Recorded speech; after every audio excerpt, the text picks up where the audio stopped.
I know things have been quiet on this channel for a while, but Abandoned Miniatures is about to start Chapter 2 in this new space. Can't wait to show you.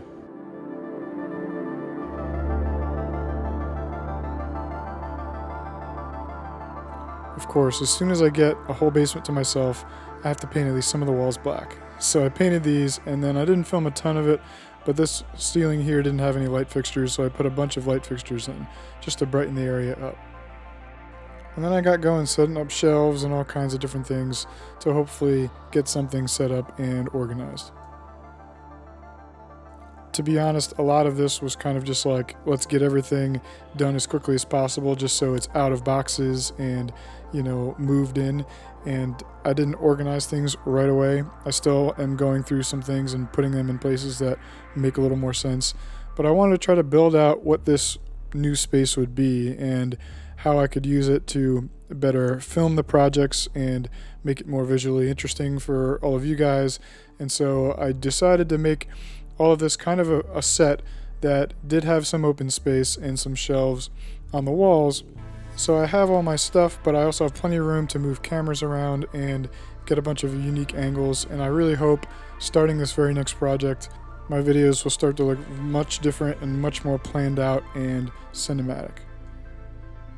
Of course, the inspector was with me throughout the process and here wanted to check out my miniatures, I suppose.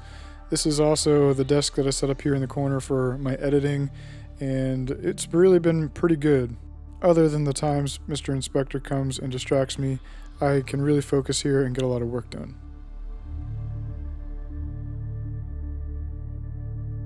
Alright, so I got going on this thing and I started to get things set up, and then life happened a couple times. I had some water leaks down here. I had my parents come in and we were working on the house and we made a mess of everything, and so basically at this point I'm going to just pull out everything, organize it back into actual bins because things are so much in boxes still, and actually clean this place up so that we can maybe get some progress here.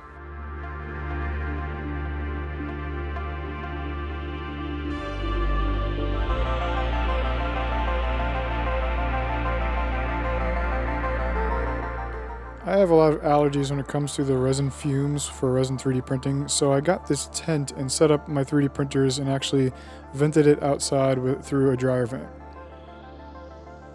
And this room back here is going to be my filming studio, so I used some Very poles and started hanging some backdrops. I also needed to set up the lighting for my main crafting setup. Smallrig reached out to me and asked if I would test out their new 220 watt light, the RC220 COB. This is a bicolor light, so instead of being stuck to one color temperature, I can go anywhere from 2700 Kelvin up to 6500 Kelvin. And it does have a bones mount for accessories like this softbox that they also sent me, and together they've worked really great. I ended up switching it to the other side after this, but I used it and one other light as my main crafting lights with softboxes just to really illuminate the set. There was no small shortage of paint bottles and powders and little tools for me to organize.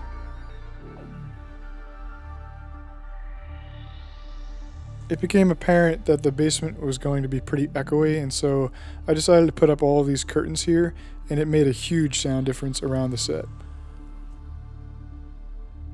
Then I decided to put this pegboard up with some LEDs. Alright, so this is the new studio.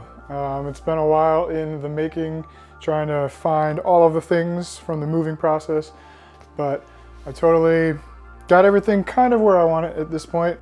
Painted all the walls as you saw earlier and kind of set up my stuff. I really wanted this big table and all of the space over there so that I can get all kinds of camera angles of what I'm doing and really up the game in terms of the cinematic quality maybe of the crafting, as well as with the lights, the Smallrig light they sent me, and another LED light just to really light me here and what I'm working on. And yeah, so far it's been pretty cool. I've really enjoyed it.